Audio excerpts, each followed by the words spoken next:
Edie knit me a new pair of gloves every year, just in time to replace the old ones.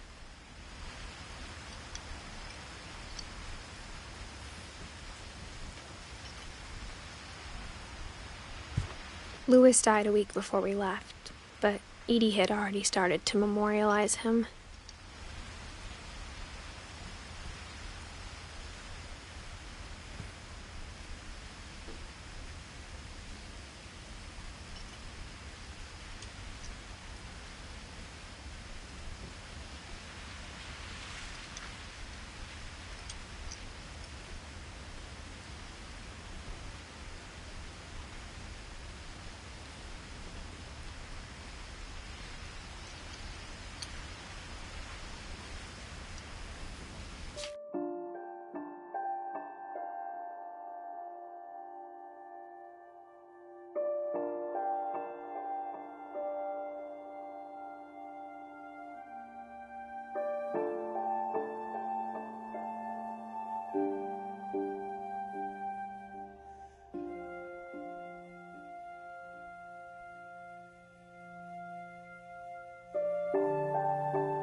Her room was like a museum.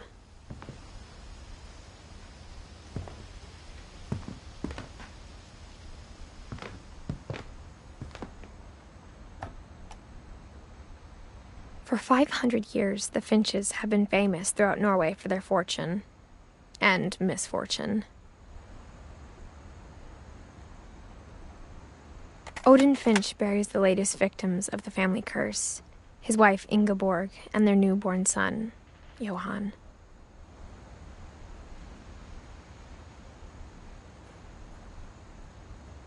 On January 7th, 1937, he set sail with his family and his house, hoping to leave the curse behind. But 40-foot waves off the coast of Washington send the house and Odin to the bottom of the sea. Odin's daughter Edie, with husband Sven and baby Molly, step ashore on their new home, Orcas Island. Odin Finch is the first to be buried in the new family cemetery. His daughter Edie is already dreaming of a new Finch house.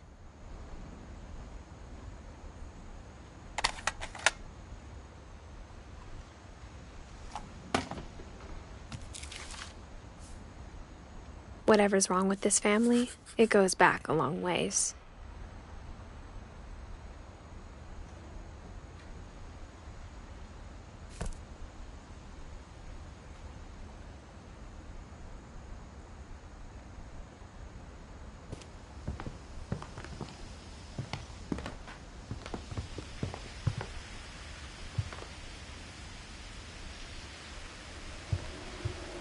Edie gave a big interview about a mole man living under the Finch house. My mom was furious. I hadn't thought of myself as Edith Jr. for a long, long time.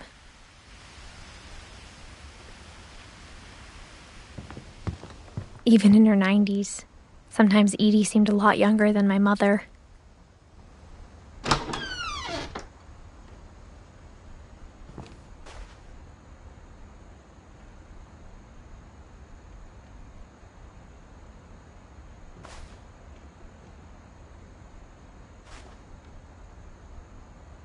The only trace Grandpa Sam's first wife, Kay, left on the house was the pink bathroom.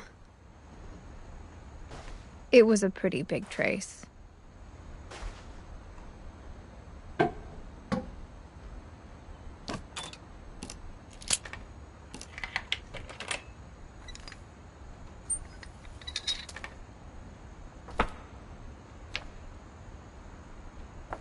There's a secret in this bathroom.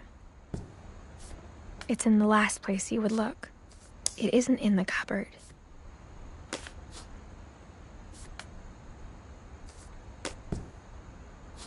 It's hidden in this book.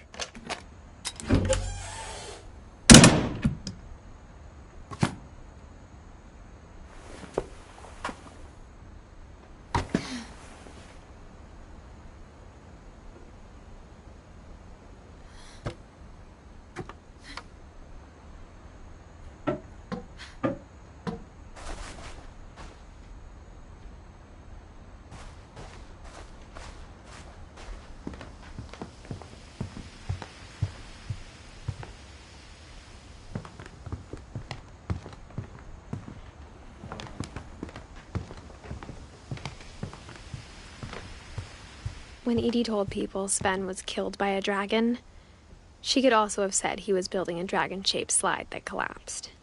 She could have, but she didn't.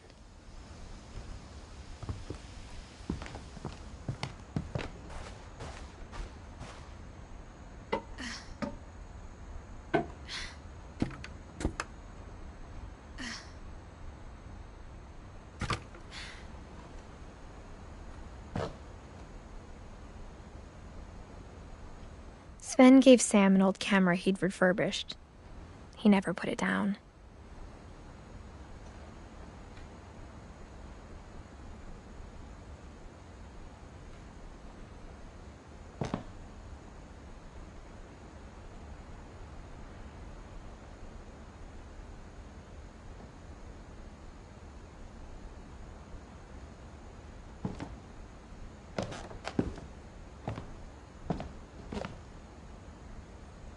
From the paintings on the wall, it was clear my brother Milton had been here before me.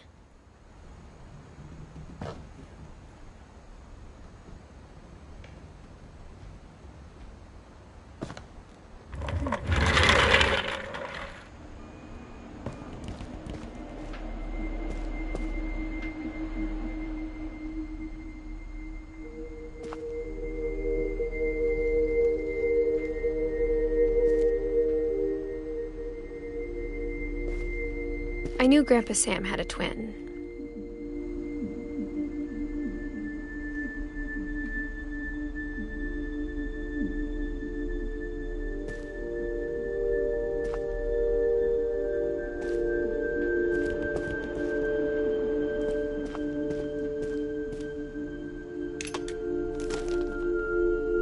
And that he never talked about him.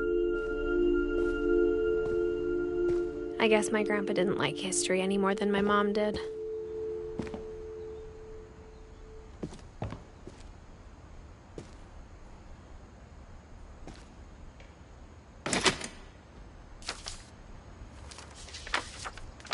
How I Want to Remember My Brother by Sam Finch. The thing I remember is that when he made up his mind, that was it.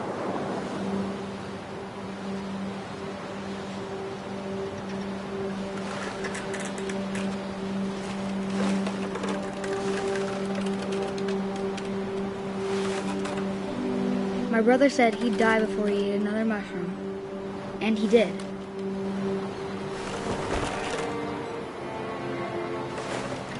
At Barbara's funeral, he swore we'd never be afraid again. And he wasn't. I think Calvin always wanted to fly.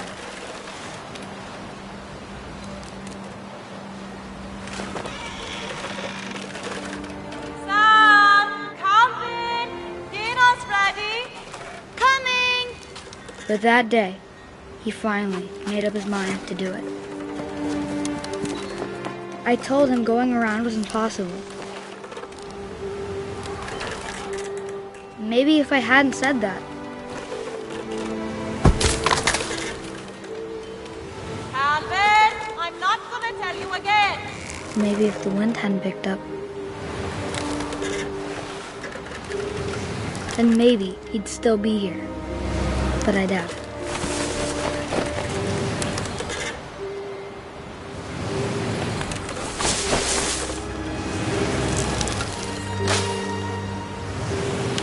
I think he'd already made up his mind.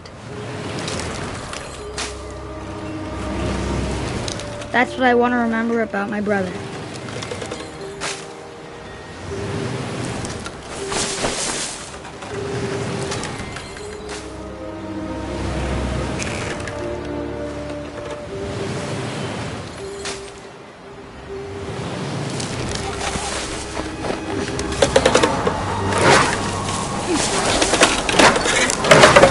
The day he made up his mind to fly. And he did.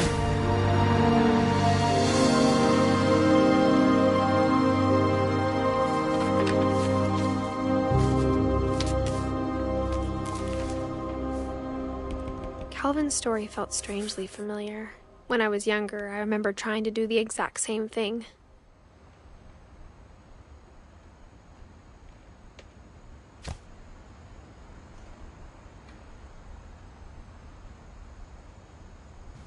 After the funeral, Edie roped off Calvin's half of the room.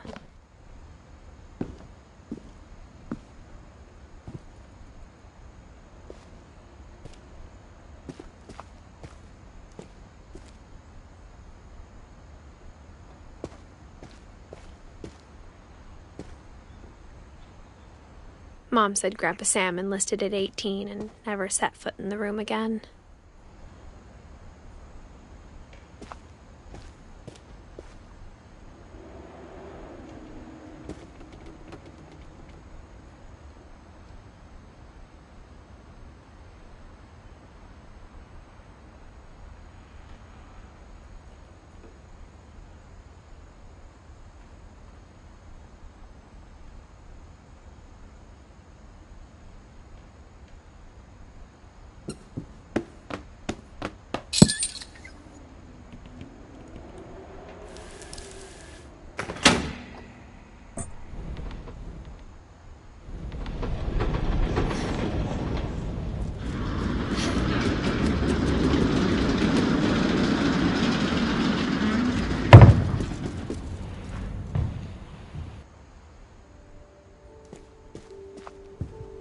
The passages were a pretty tight fit. They'd obviously been built for smaller hands and bellies.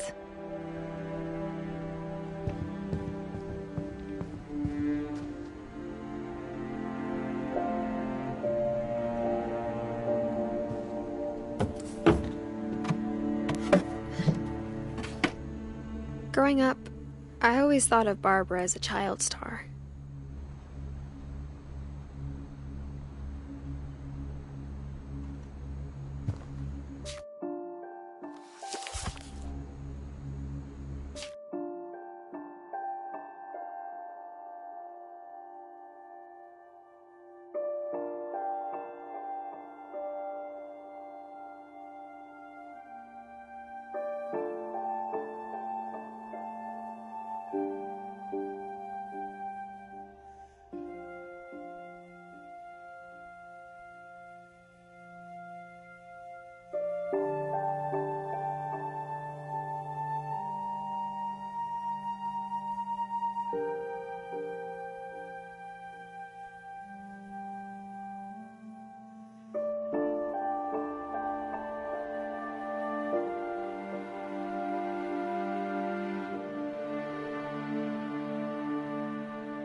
I never thought about how hard it must have been for her afterwards.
Of all the stories people wrote about Barbara's death, I'm surprised Edie saved this one.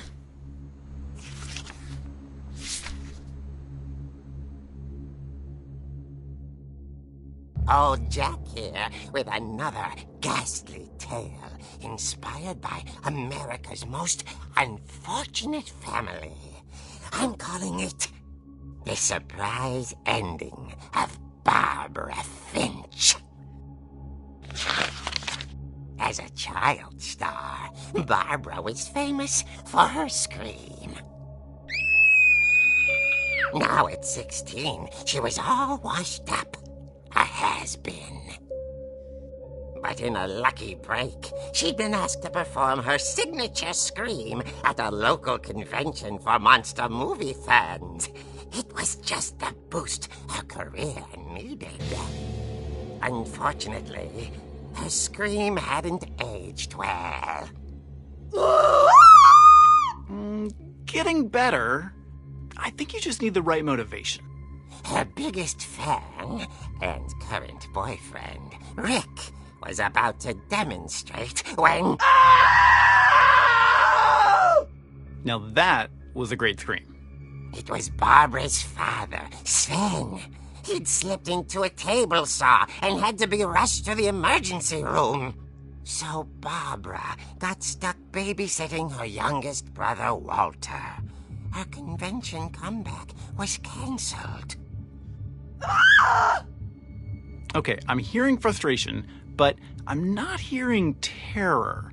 What if I tried... A gang of hoodlums in Halloween masks have been terrorizing Orcas Island tonight. Police are urging residents to... That came from the basement. You're right! Also, I loved your delivery on that. Why is your basement door locked? Because my dad likes making puzzles and secret passages. There's a key hidden in the music box.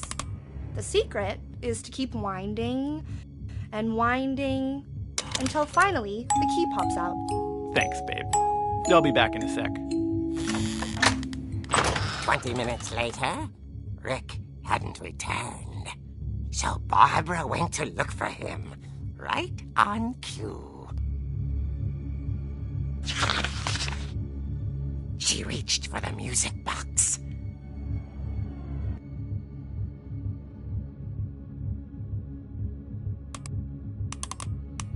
And as she wound the key, she listened for Rick, but the house was silent.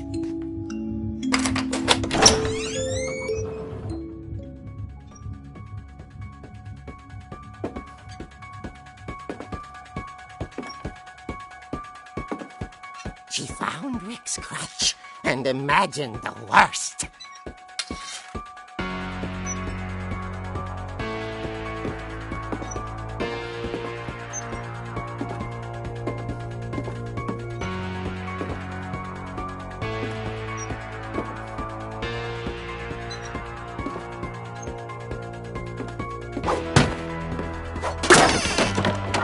The gang's leader is the infamous Hookman killer, Dr. Carl Hamill, who impaled and then ate his family 10 years ago tonight.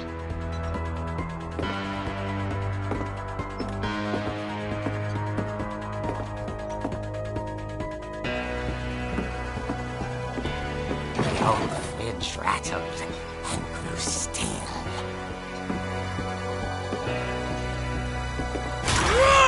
Oh dear!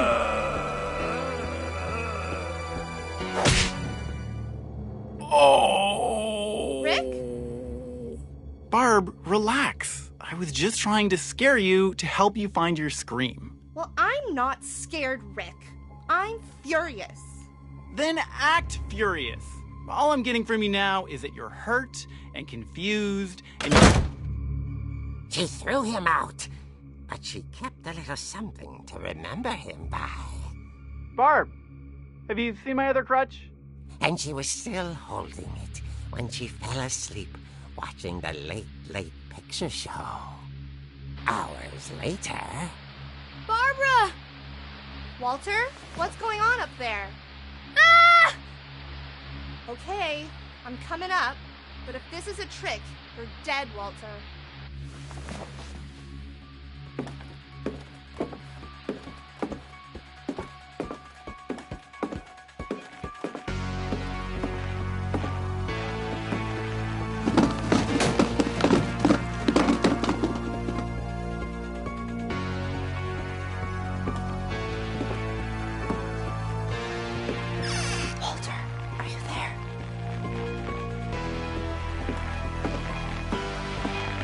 Walter had vanished, but his bedside radio was still on. Orcas Island police describe the man as 6 feet tall, with a steel hook for a hand. Residents are urged to lock all doors and windows and notify the police of any suspicious activity. Barbara turned, saw the hook man, and was speechless. He was quite smashing. And he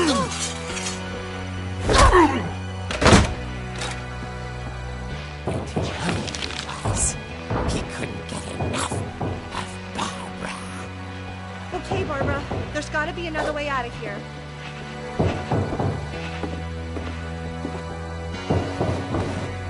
That night, she played her part beautifully.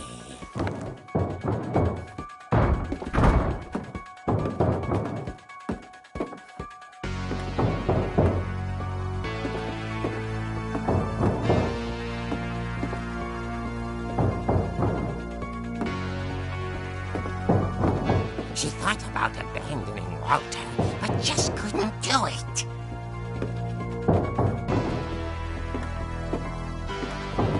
Molly's door hadn't been opened in years. The hinges groaned.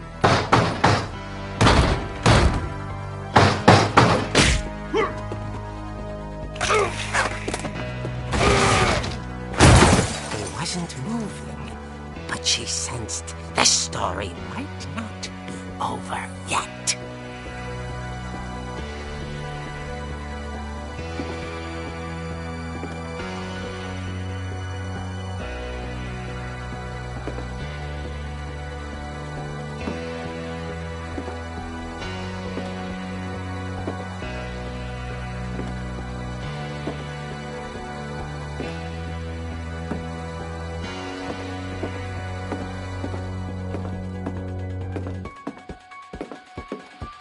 The hookman had vanished. She listened for his breathing, but all she heard was...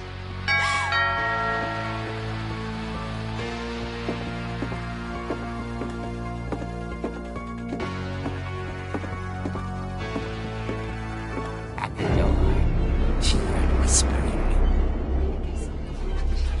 It was coming from inside the house.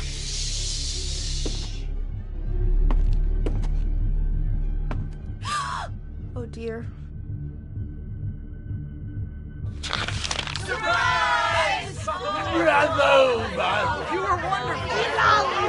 monsters had come to surprise her.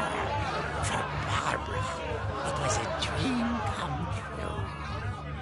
Then she saw what kind of monsters they were, and she realized what was about to happen.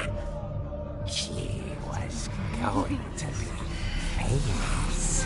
And with her final breath, Barbara Finch gave the performance of her life.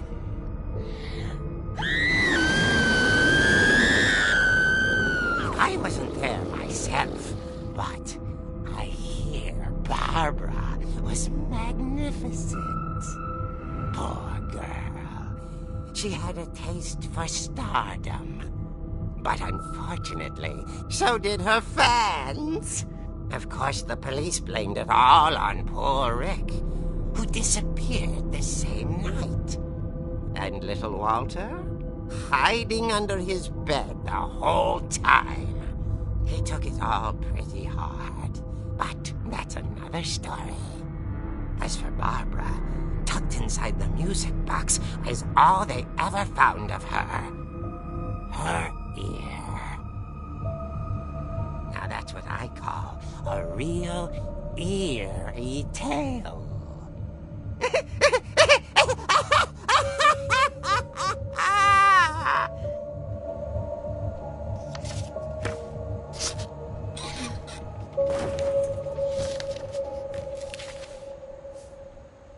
Edie told me all Barbara wanted was to be remembered, as absurd as that comic was. Maybe what Edie saw was a happy ending.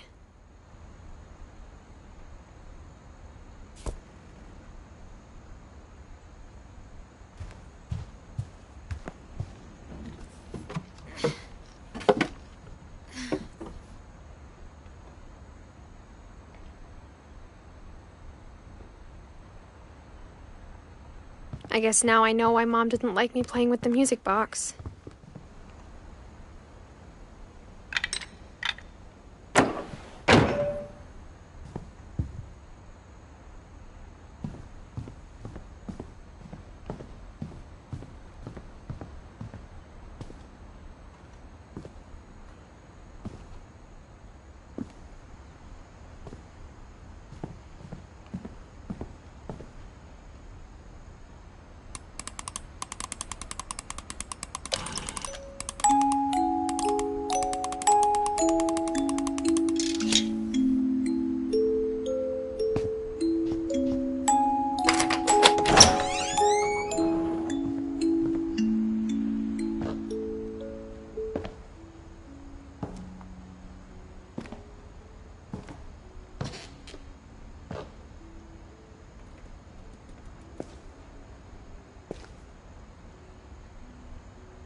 Mom said the basement was off limits, unless I wanted another tetanus shot.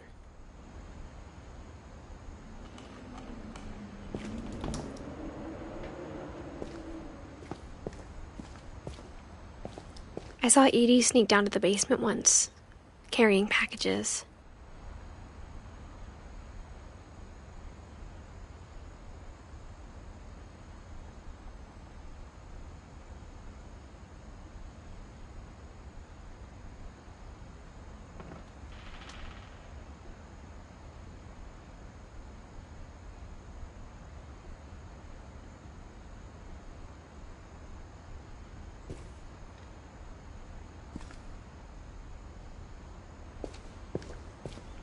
I thought maybe she was hiding presents.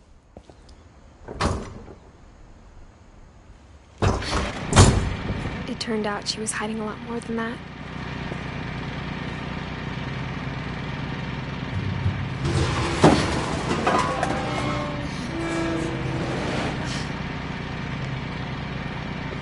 I remember asking Mom once about where Walter had gone. She said after Barbara died, he got as far away as he could. If there's a pattern in all these stories,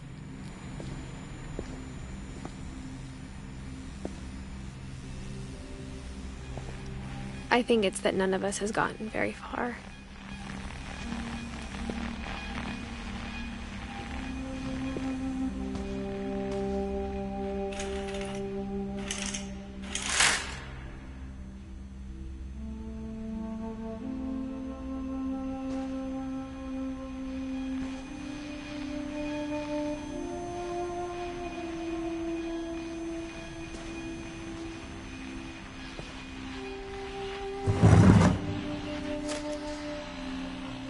Goodbye, everyone. I can't believe I've been down here for 30 years. On that first day, after the shaking started, I didn't think I'd survive a week.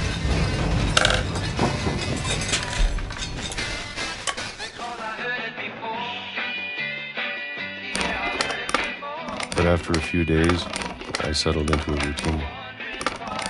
That's what kept me sane. Having a schedule, living for today.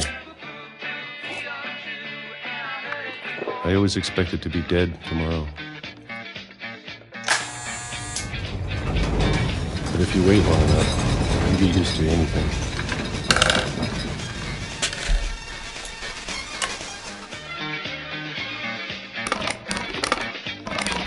Even a monster on the other side of the door starts to feel normal. Almost friendly.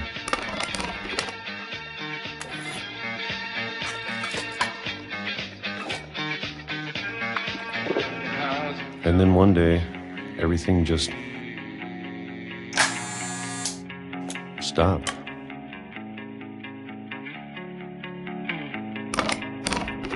Whatever that thing was, it was gone. Maybe it got tired of waiting. Or maybe I just got tired of being afraid.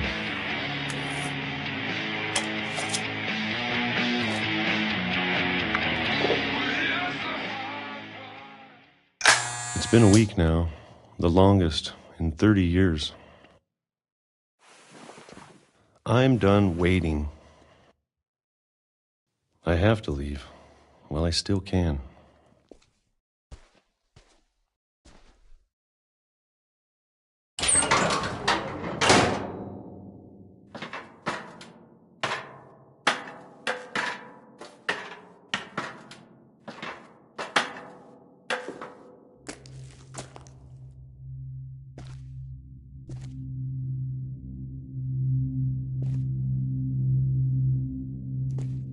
I know it's out there somewhere. Whatever killed Barbara and Molly and Calvin. Maybe this is all a mistake. But I need to stop living the same day. Even if it kills me.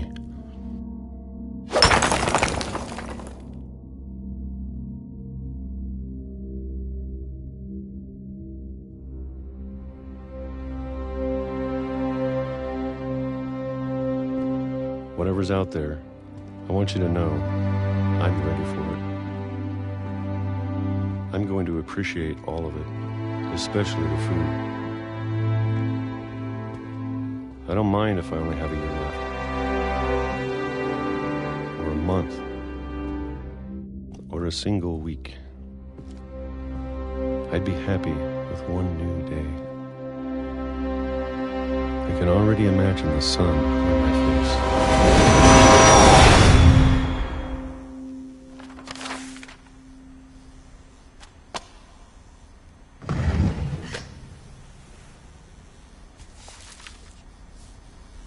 Walter died when I was 6.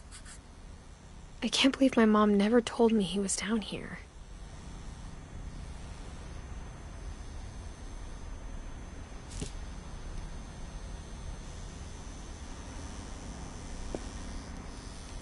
I'm sure my mom was trying to protect me.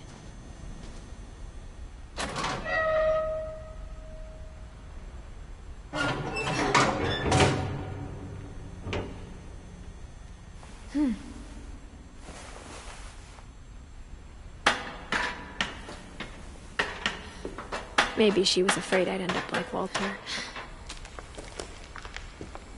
But if she never told me about an uncle under the house, I can only imagine what else she was hiding. I don't want to make the same mistakes she made.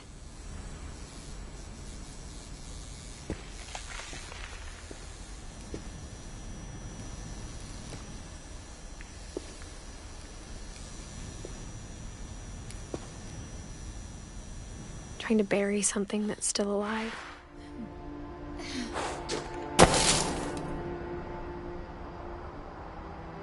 Now that there's only one of us left, or maybe two, I thought it was time I heard the stories for myself and found out what happened to everyone else. But now I'm worried the stories themselves might be the problem. Maybe we believed so much in a family curse, we made it real.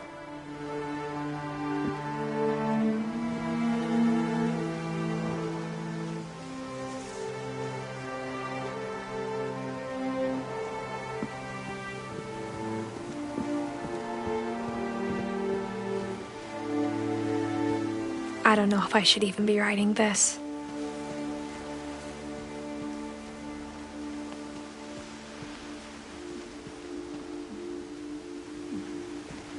Maybe it'd be better if all this just died with me.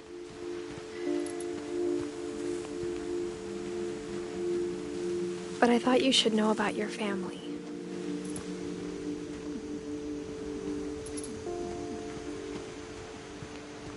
And the history you're a part of.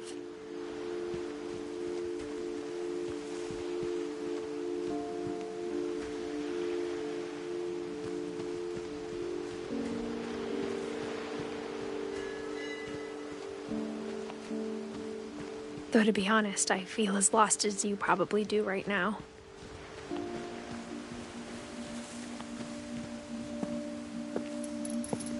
I think the people in these stories believed them, for what that's worth.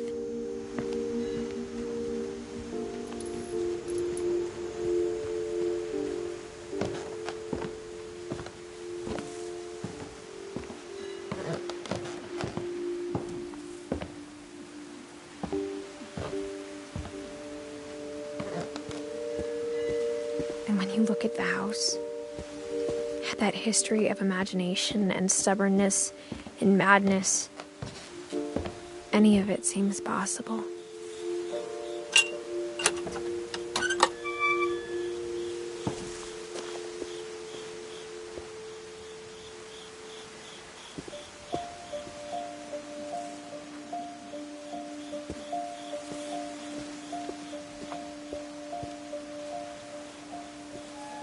I think we've been surrounded by death for so long, we've just gotten used to it.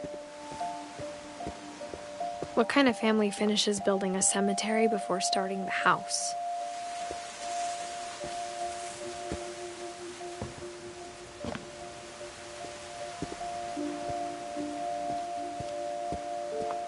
It's embarrassing for me to admit this, but the pet cemetery made me more uncomfortable than the human one. 3 of the gerbils were mine, and 2 had been my fault.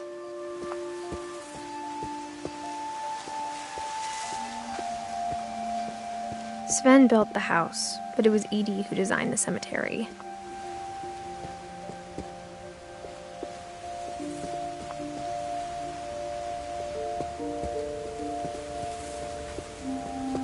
I'm sure Odin's monument had been Edie's idea. My mom was always trying to move on, but for Edie, the past never went away.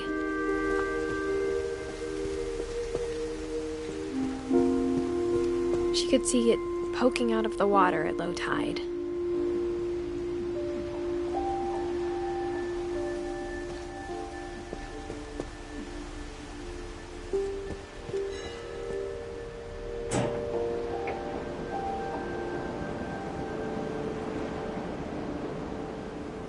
Edie said she dreamed about the old house every night.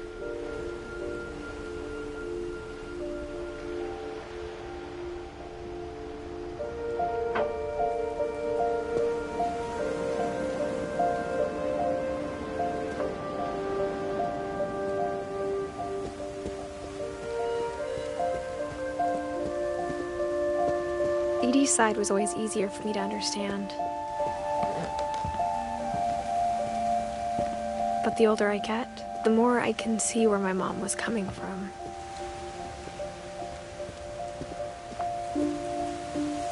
She lost 2 of her brothers, just like I did. I get why she tried so hard to protect us. There's so many things I wish I could ask my mom now. Part of me thinks this is what she wanted all along.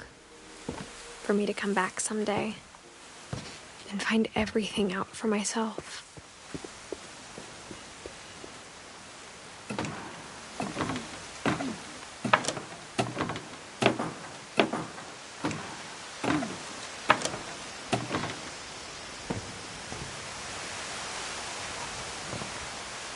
But looking back on it now,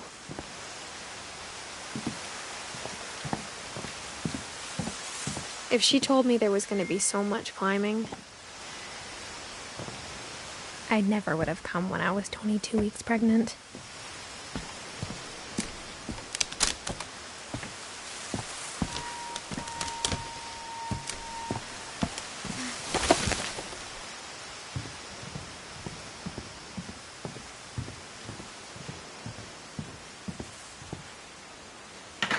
I never met Grandpa Sam, but I think he and my mom had a lot in common.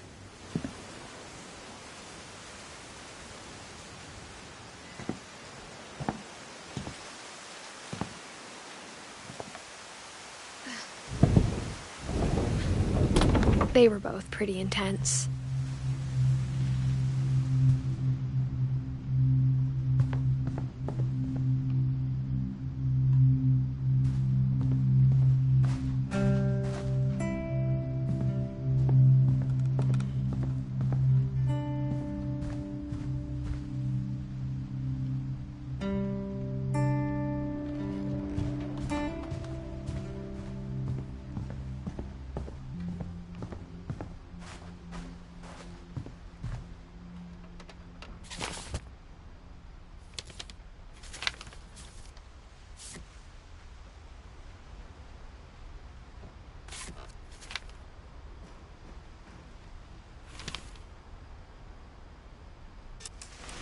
Dawn, I promise, you'll never forget this weekend.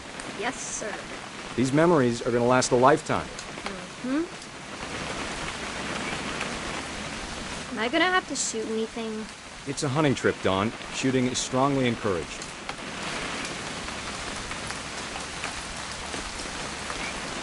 What? Perfect. It's gonna rain the whole weekend, isn't it?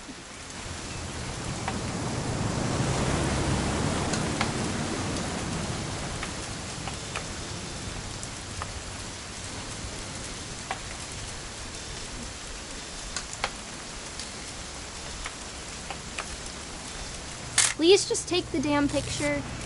Hey, language.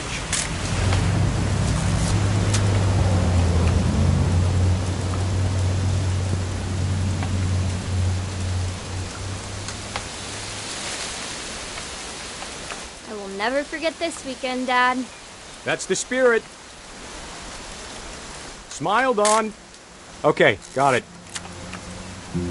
I'm gonna take some pictures, okay? Just be careful. That camera's older than you are.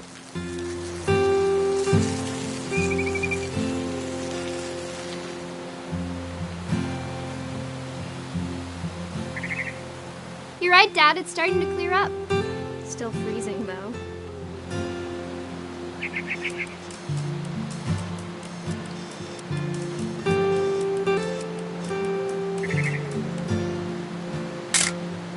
Aw.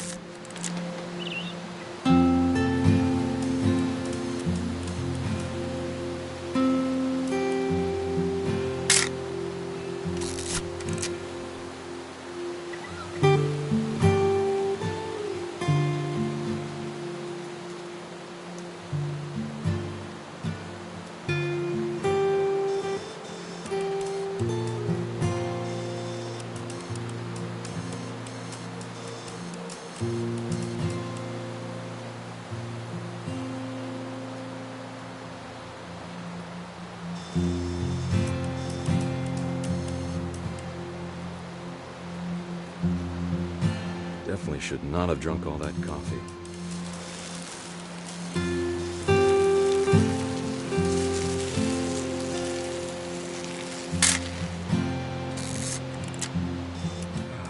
nothing quite like being outside. Hold still while I take a picture of you. I definitely won't be moving. Are you done yet? Does it sound like I'm done?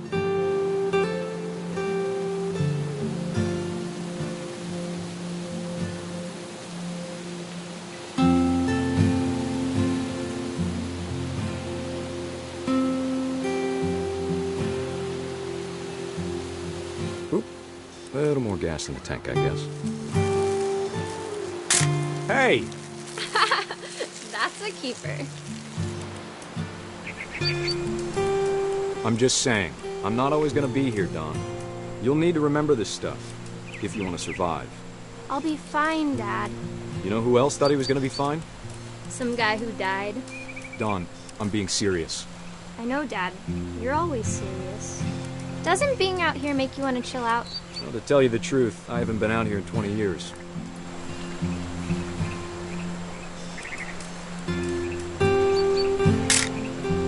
Dawn, don't you think you could find something more interesting to photograph? Last time I was with my brother Calvin. Man, that was a great trip. Your grandpa Sven taught us how to fish, how to build a fire. We found an old logging trail. There were deer everywhere. Dad! Good eyes, Dawn. Before you take the shot, let me get a picture of you.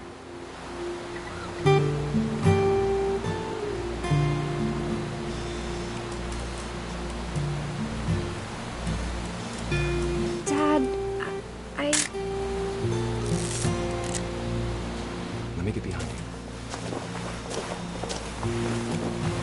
Do I have to do this? Dawn, you don't have to do anything. But if you want to survive, you'll need to be strong.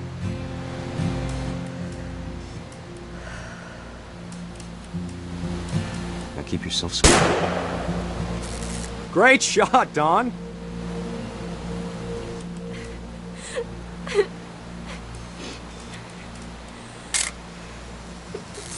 I'm proud of you, Dawn. Always remember that, okay?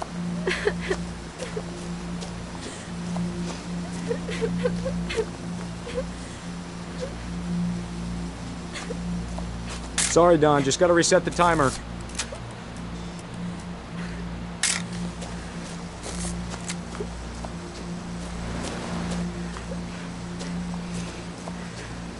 Dad, it's twitching. I think That's it's totally so... normal, Dawn. Just focus on the camera. Try not to think about... Dad!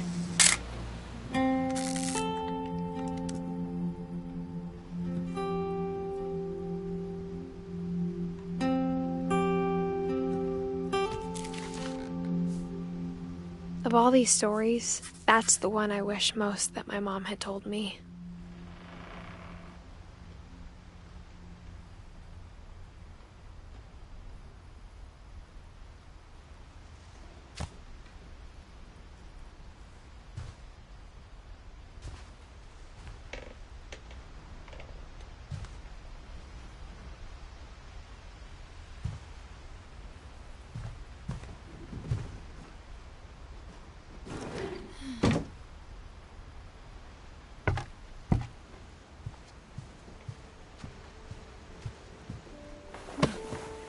After Sam died, my mom and Edie got really close. They'd both lost a lot.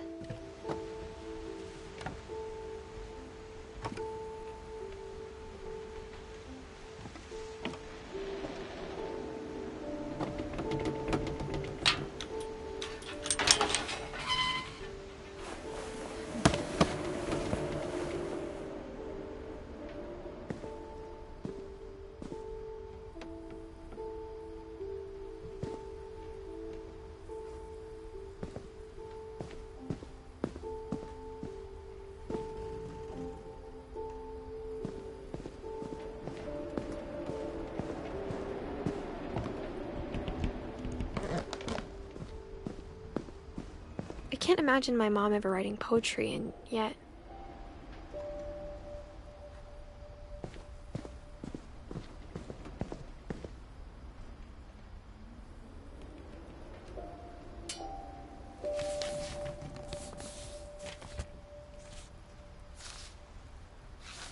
Dear Kay, do you remember the way Gregory used to laugh when he thought he was alone? Like something funny was happening, but only he could see it.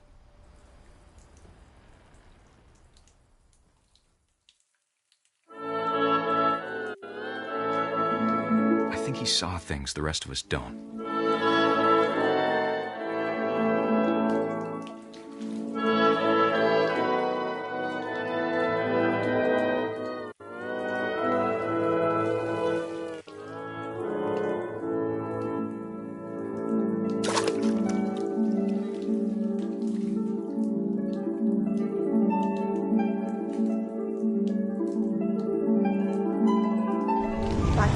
Gregory, it's time to... Hold on, sweetie. Hello?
Sam, I told you I don't want to talk right now.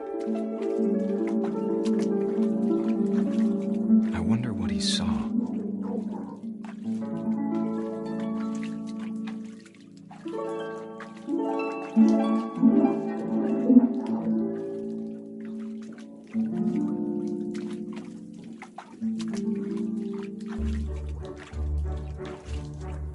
You reminded me so much of Calvin. Lost in his imagination.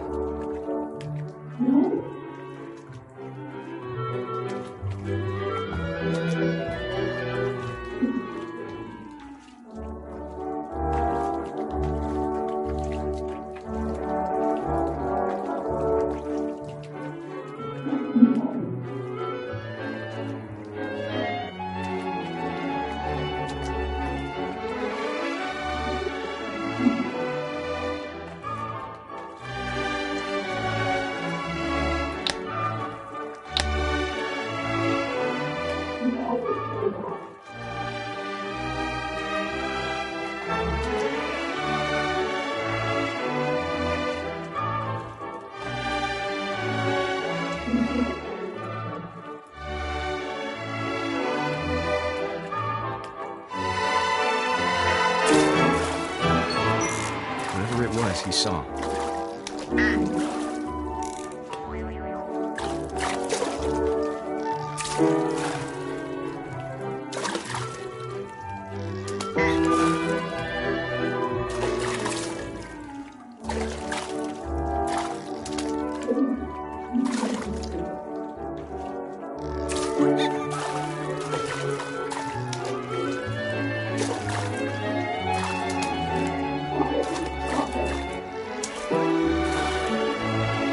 It sure made him happy.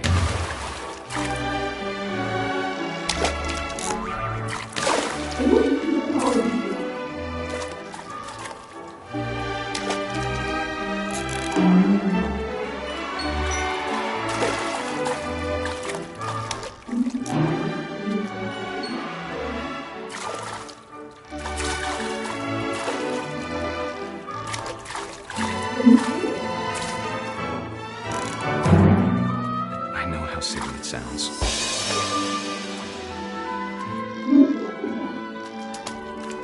But I worried about a baby being too happy. I could feel him slipping away. Sorry about that, Gregory. I know you did everything you could. Maybe if I hadn't called that night.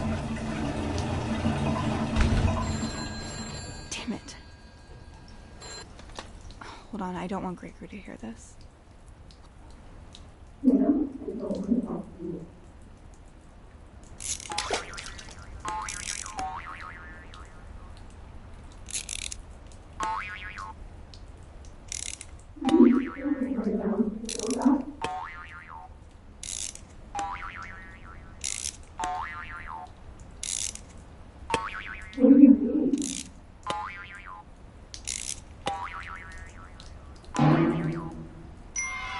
I wish he could have told us about the world he saw.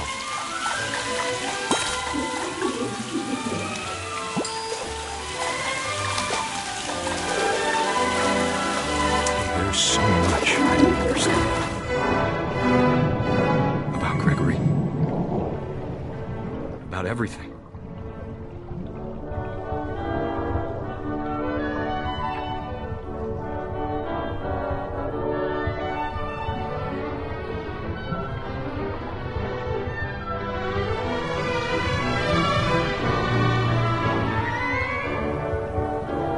But I know what happened wasn't your fault.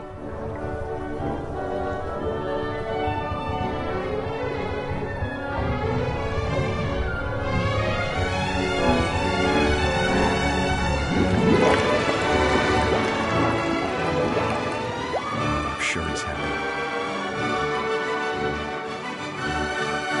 And he'd want you to be happy too. Good luck, Kay. Love, Sam.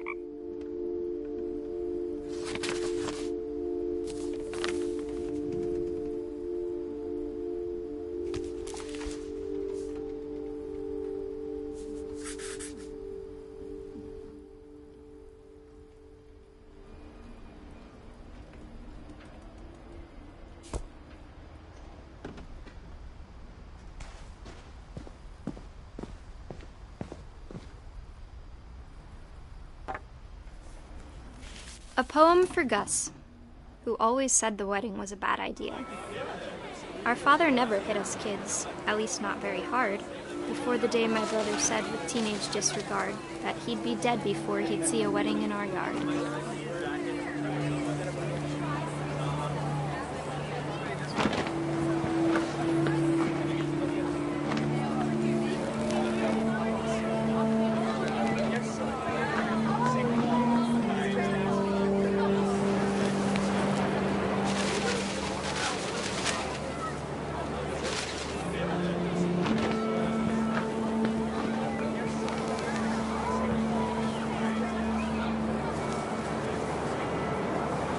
My father made him come, of course, but Gus stood far apart, just flew his kite and bottled up the storm inside his heart.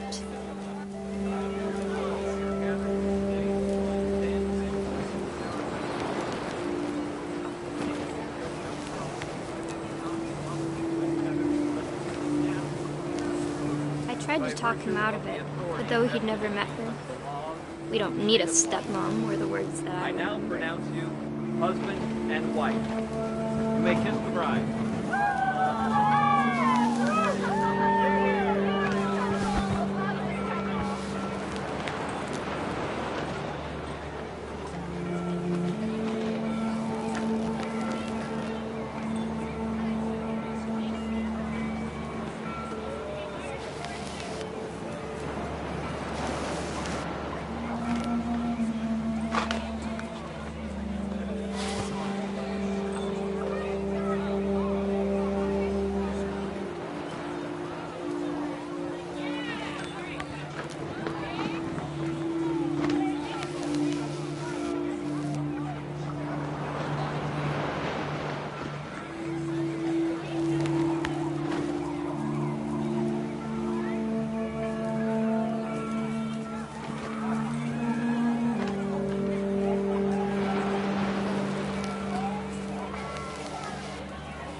the time for photos came, Dad ordered him to Come here. But Gus declined and as a sign held up his middle finger.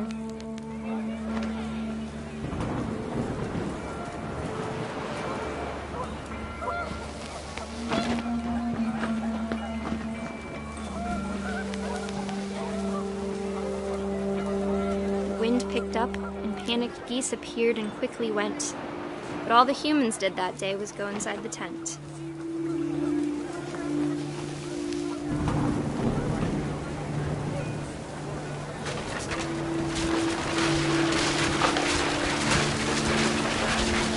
The rain came down in buckets then, but no one seemed afraid that nature might destroy the tent our dad had crudely made.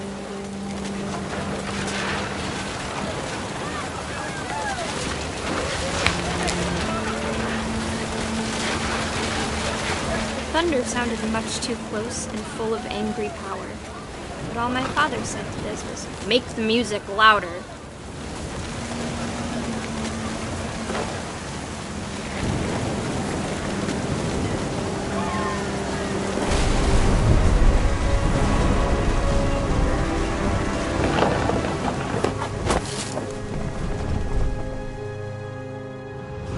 I wish that I could truly say I thought about you on that day. Out there on the beach alone, just you, the wind, the sea, and foam. But I didn't, until we found you.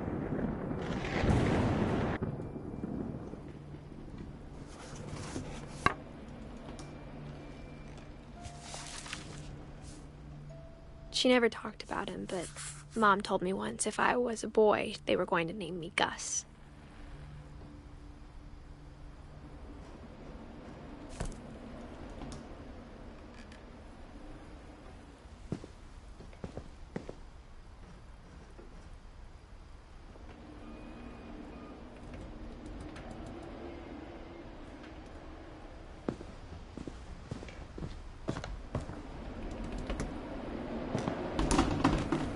My mom moved up to the loft after her brothers died. At the time, it was as far away as she could get.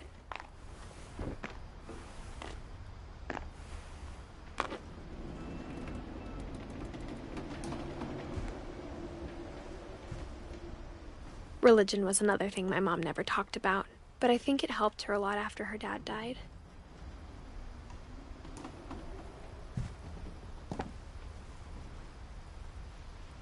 She spent a summer building houses in Calcutta, where she met my dad, Sanjay.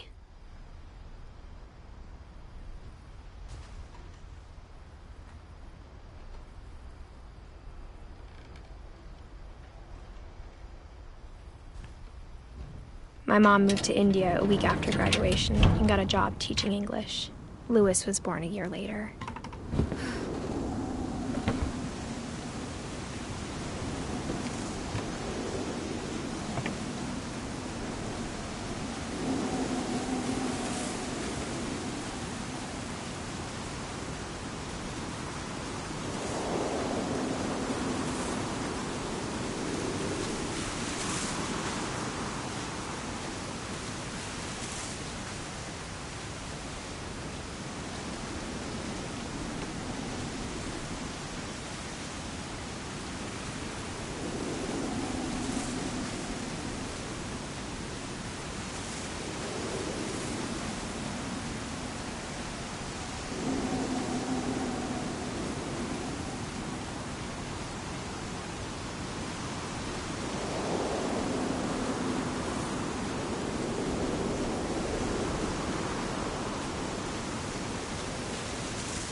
When my dad died, I don't think Mom knew where else to go.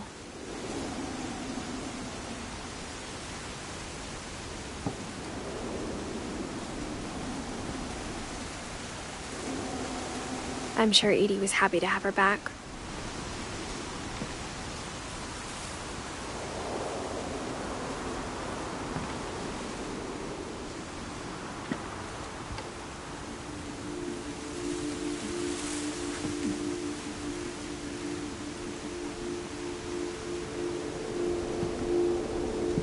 The house had to get a little bigger, but Edie was used to that.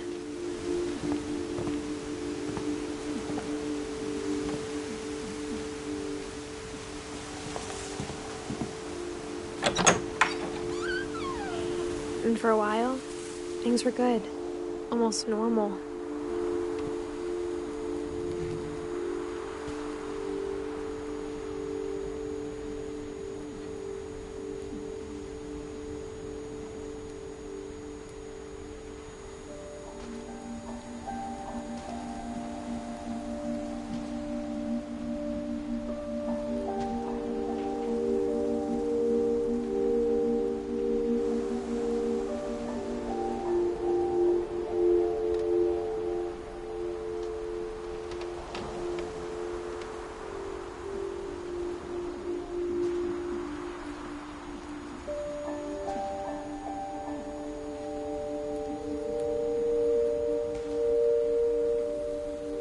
But it didn't last.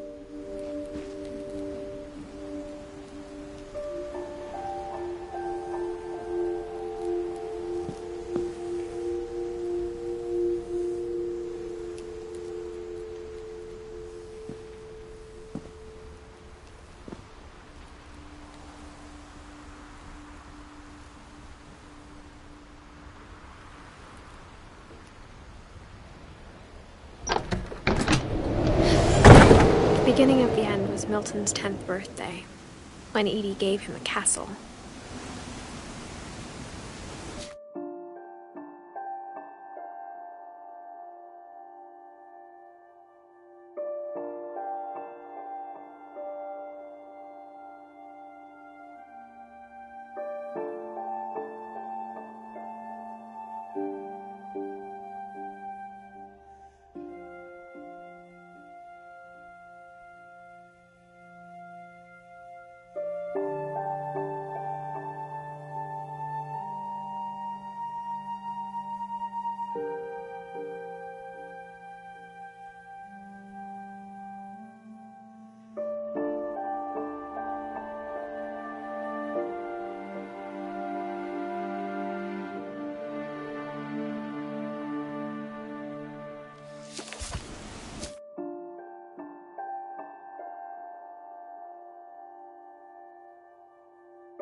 Milton Finch in The Magic Paintbrush.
I was 4 when Milton disappeared.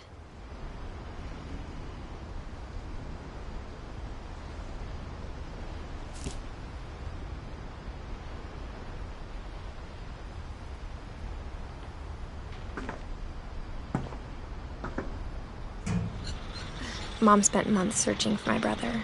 Then she sealed the doors.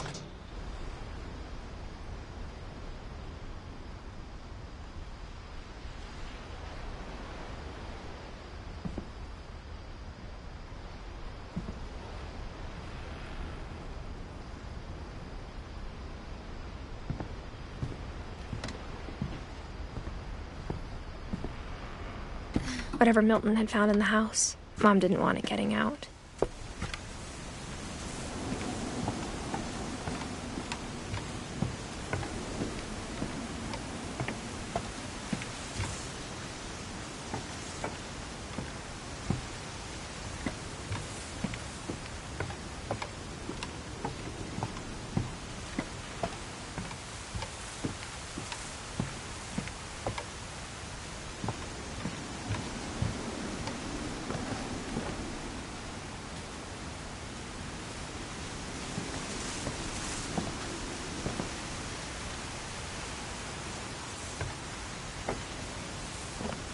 Mom definitely blamed Edie, but I think Louis blamed himself. After he graduated, he just spent more and more time in his room, until Mom got him a job at the cannery.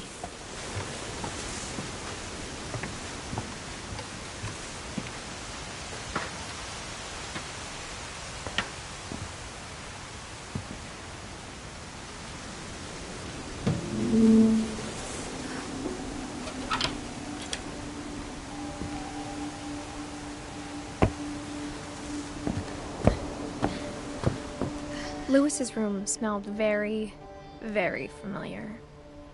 That part of him lived on.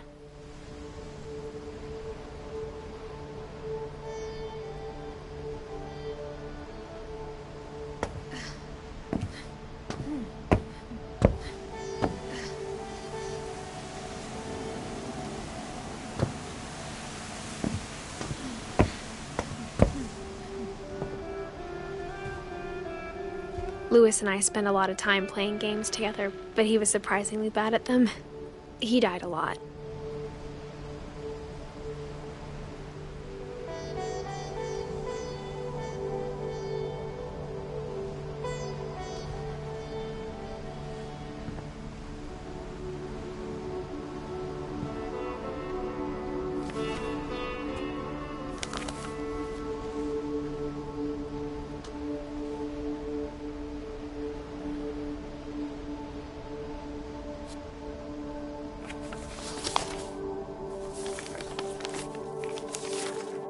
Dear Mrs. Finch, as Lewis's psychiatrist, I can understand your desire for an explanation. As I see it, the trouble began in January, shortly after we convinced your son to seek treatment for substance abuse.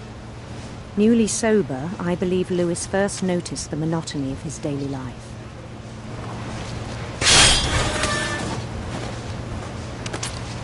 He kept working at the cannery, but he withdrew part of himself. In our sessions, I saw the same behavior. His mind began to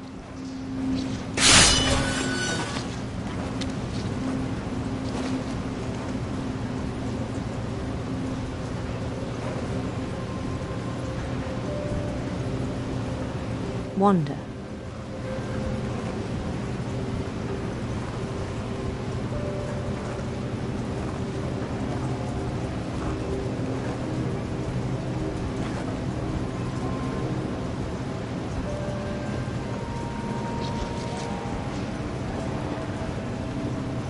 I asked him to describe it.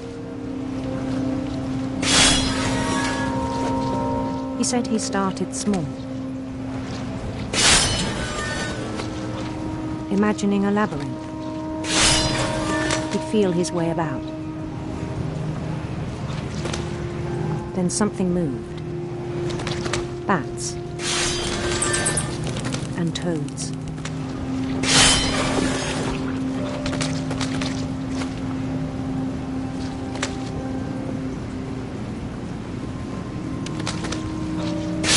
Things that have not names. He knew it was all in his head. But he took it very seriously. I had hoped he'd find himself.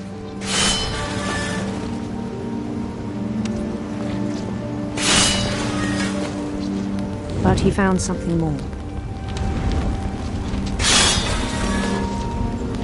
I worried about him then. Daydreaming at the cannery. I spoke with his boss. But he said Lewis had become a model employee. Methodical, tireless, focused.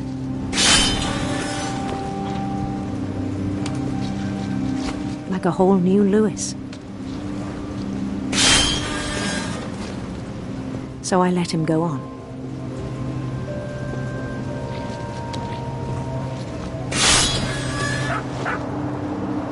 I even encouraged him. It seemed very promising at first. He told me he'd made a new friend.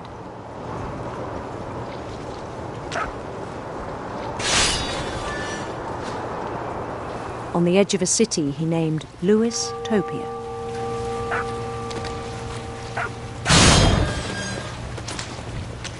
He built the city up slowly, brick by brick.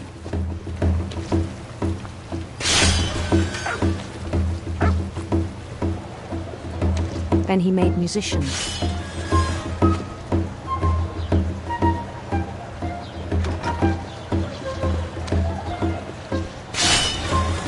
And songs for them to play. He talked about starting a band.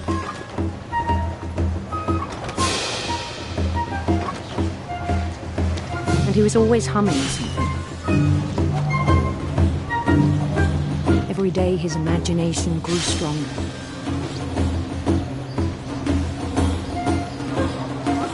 He no longer spoke at the cannery. But his chopping was as reliable as ever. Then one day it struck him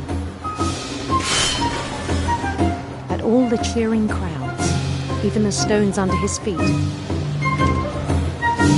were all in his imagination, so he could do whatever he wished.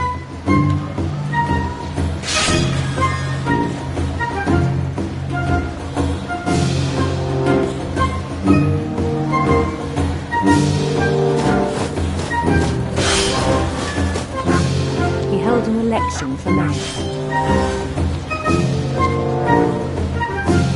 and he won. They begged him to stay, but his mind was already wandering. It became a game for him.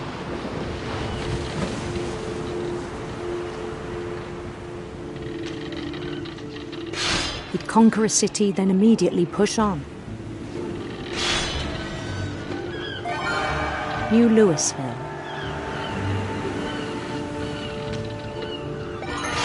St. Louis. He started drifting away from our reality.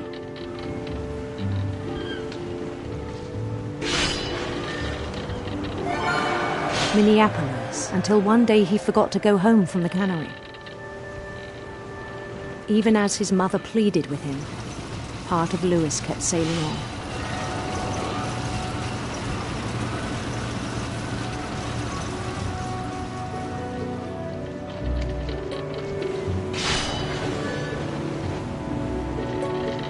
In Louisburg, he heard rumors of a beautiful prince.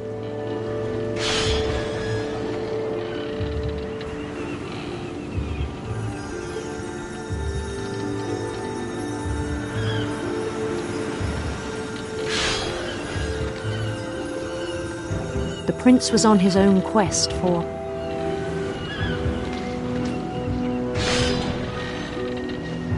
radiant rainbows.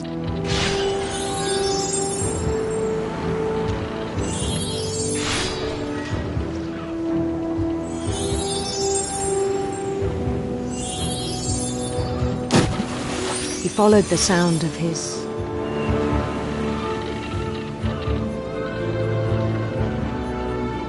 electric sitar.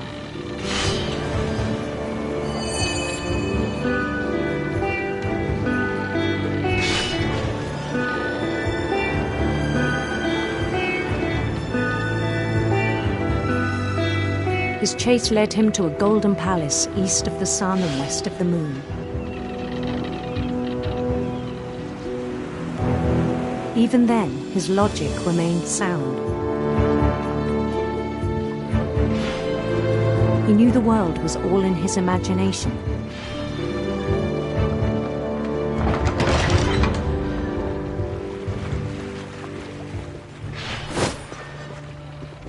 But he was so proud of having created it. In his own eyes, he'd become something greater than a king.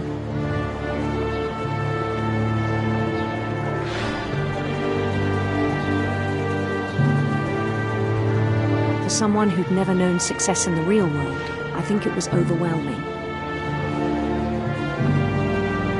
And then it struck him that the real Louis was not the one chopping salmon, but the one climbing the steps of a golden palace.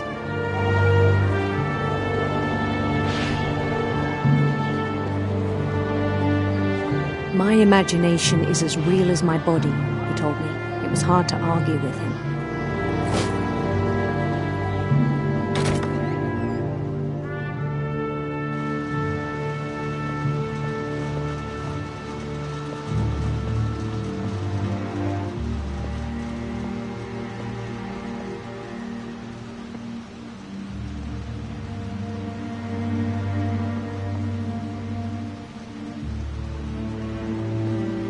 Began to forget the world we know.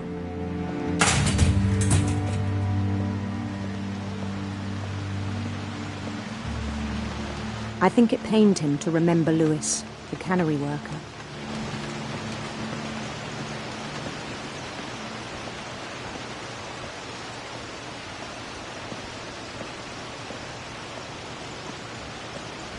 he began to despise the man with a royal contempt.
I still thought I could save him. Even after he said he was being crowned king over all the lands of wonder.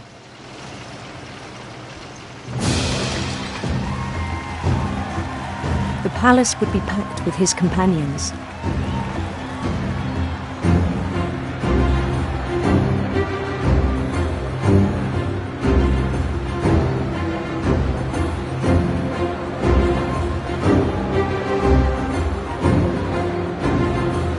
Including the wise Calico who insisted on inviting him.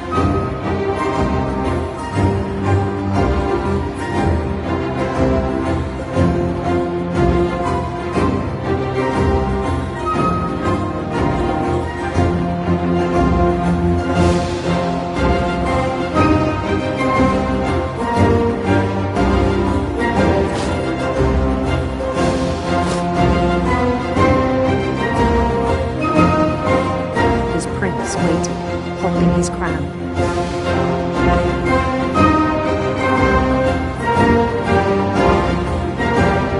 There was only one thing left to do.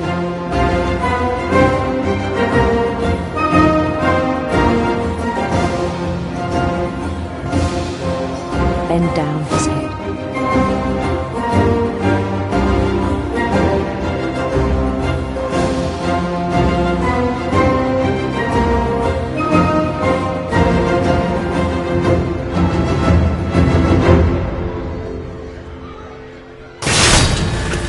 I think you know. Mrs. Finch, your son was a kind man who will be missed by all of us who knew him.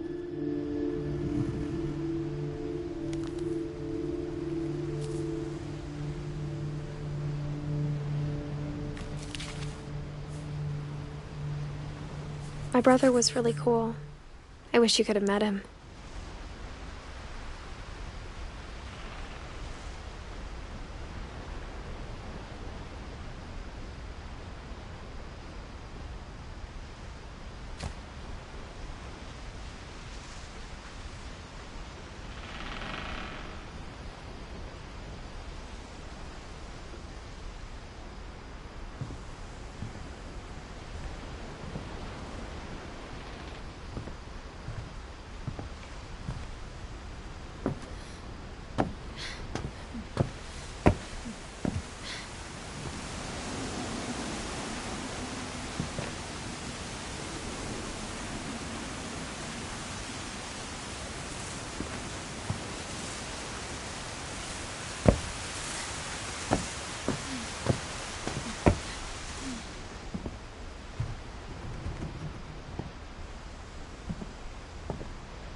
On the way back from Lewis's funeral, my mom told me to start packing.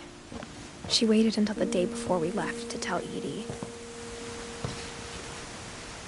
I'm not sure if she wanted to make it easier or harder.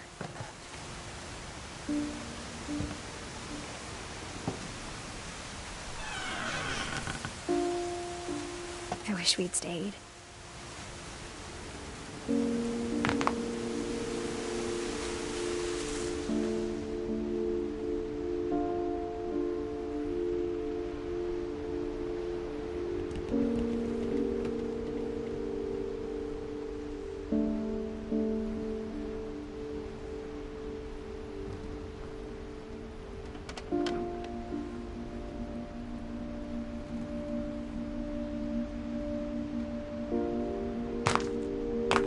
But I understand why we left.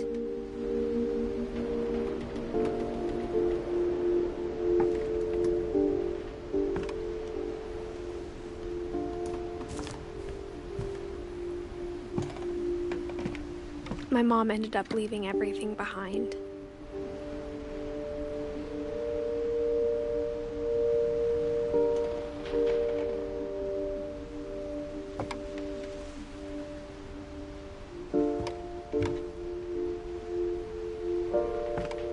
What happened that night had been coming for a long time.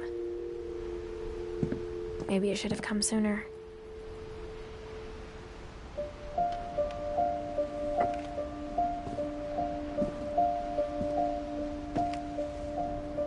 But it had to end one way or another. All that's left now is to tell you about that last night.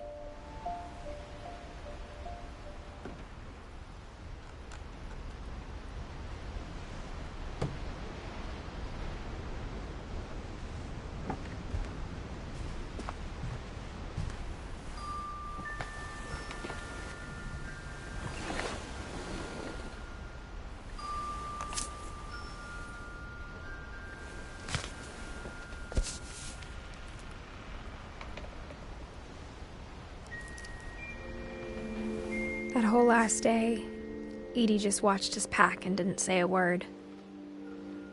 Until supper, when she raised her glass and said, "To our final night together, and all our final nights apart." Grandma, you know what I said about alcohol. Some of your medications are very Edith, specific. I left a present for you in the hallway. Why don't you go open it? The grown-ups have to argue now. I'm sorry, you're right. We're all leaving tomorrow. Let's just enjoy our last... I'm not leaving. Edith, you're excused.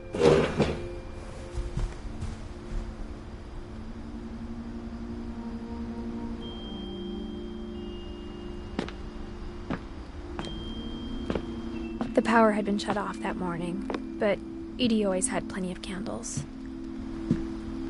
When my mom sealed the library, I don't think she knew about the other entrance.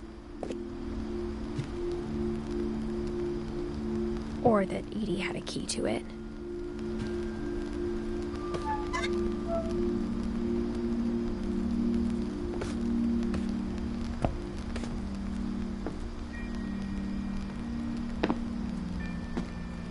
That thing you're afraid of isn't going to end when you leave the house.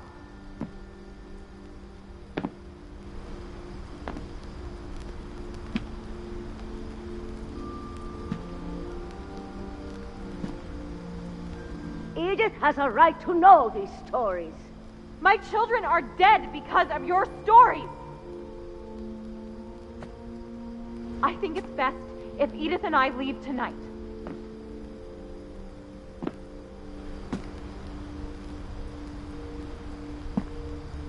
We'll have the nursing home send a van for you in the morning, okay?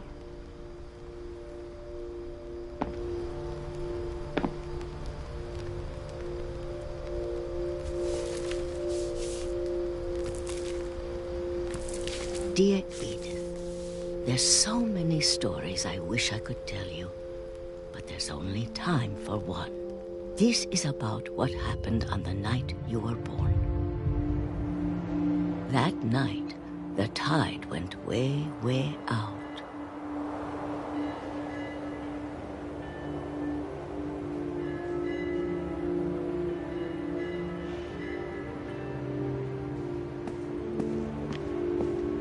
was the first and last time I ever saw the old house aground. There'd been an earthquake out in the middle of the ocean. They called it the lowest tide in 1,000 years. God, it smelled awful. You know, I've seen that house every day of my life.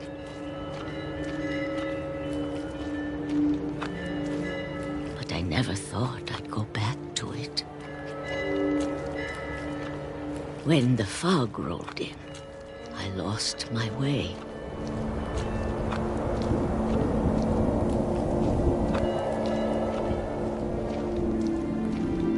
I got turned around.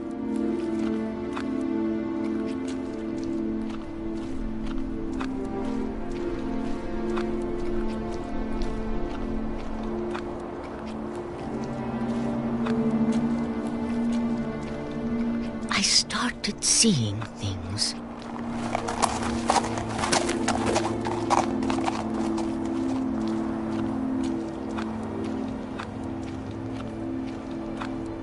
Things I'd forgotten had ever existed.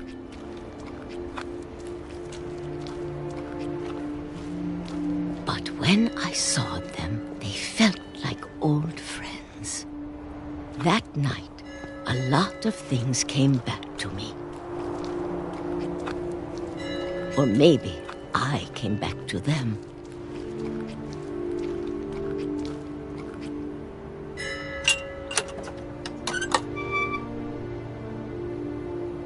Things I can't explain, but that I need you to try and... Edith, what are you doing in here?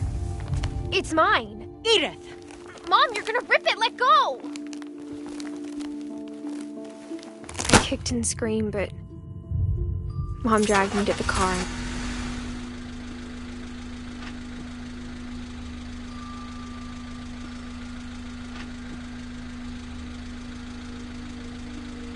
I never saw Great-Grandma Edie again. The next morning, the band came to pick her up, but she was already gone. After that, we moved around a lot.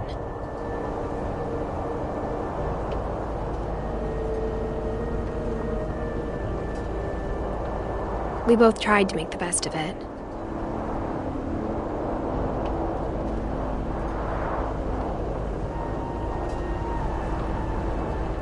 A few years went by.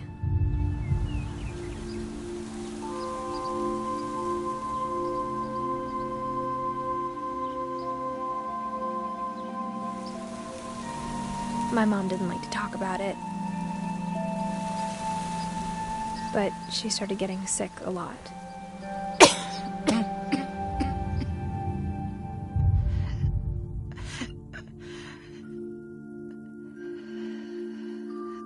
She got better for a while, and then she didn't. And then I was alone. The last Finch left alive.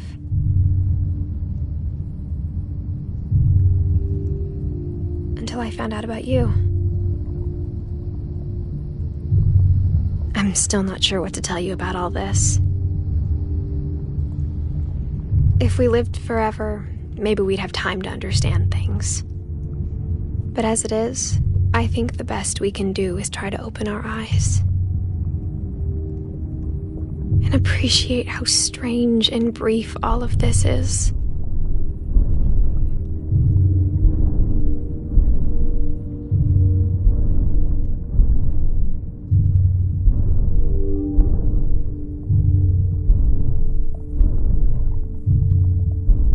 This journal was supposed to be for you. But now I hope you'll never see it. I just want to meet you and tell you all these stories myself. But I guess if you're reading this now, things didn't work out that way.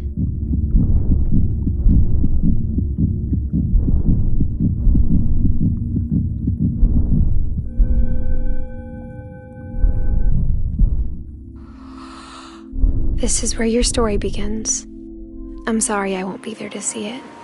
It's a lot to ask, but I don't want you to be sad that I'm gone. I want you to be amazed that any of us ever had a chance to be here at all. Good luck.